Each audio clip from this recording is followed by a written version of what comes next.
The National Hockey League is changing its plans for a diversity jobs fair after Governor Ron DeSantis called them out for being discriminatory. The Pathway to Hockey Summit is scheduled to take place next month in Fort Lauderdale during the NHL's All-Star Weekend. But it was only open to certain people. These people, those identifying as female, Black, Asian, or Pacific Islander, Hispanic or Latino, Indigenous, LGBTQ, and or a person with a disability. Veterans were also included. The governor expressed his outrage through his spokesman, saying this: discrimination of any sort is not welcome in the state of Florida, and we do not abide by the woke notion that discrimination should be overlooked if applied in a politically popular manner or against a politically unpopular demographic. The NHL has since eliminated any reference to ethnic, gender, sexual orientation, and military veteran status. A spokesperson tells Fox the original wording was incorrect and that anyone 18 or older can attend. Wow, what a change of events there, David. You know, this really gets to this broader conversation, especially as we talk about Martin Luther King, of getting away from content of the character. This drive towards equity actually is discriminatory. Well, equity is the new racism, but I want to put a little more context to this. I called a friend of mine who's a former professional hockey player. I was actually going to go to the All-Star game coming up that weekend, February 4th, 5th weekend. Kim Davis is the problem here. Kim Davis was brought in by the NHL, and here's her history. Corporate philanthropic community tied to Hillary Clinton as an advisor, senior manager at 10AO. She pushes corporate responsibility and inclusive leadership practices, AKA DEI, across corporations. This is part of the grift. Now, Biden was speaking to the National Action Network, led by the biggest race and poverty pimp in the world, Al Sharpton. This is a grift. This is a game.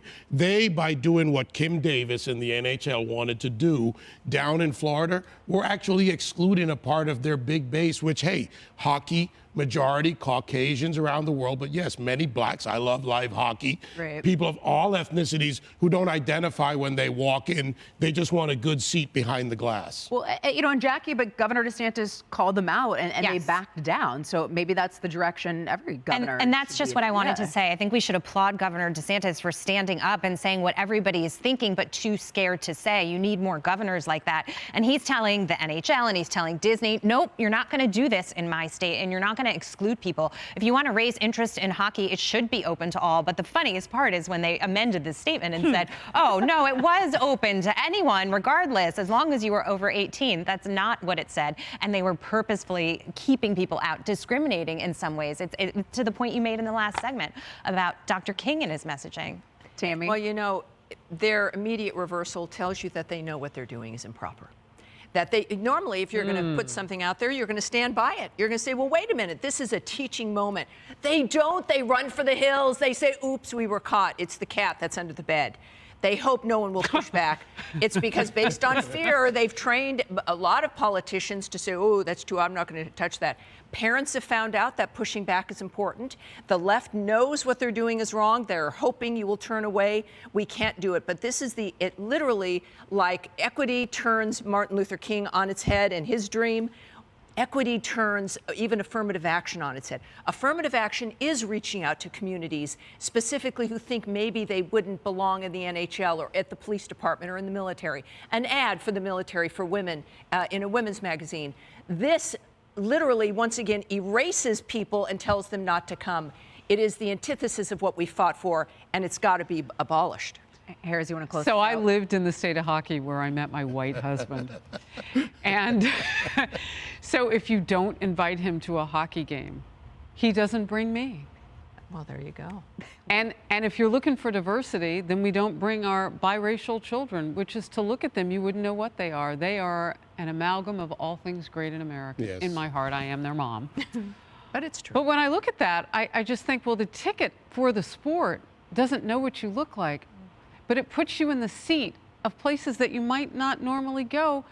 And by naturally getting there and loving it and enjoying, you'll bring more.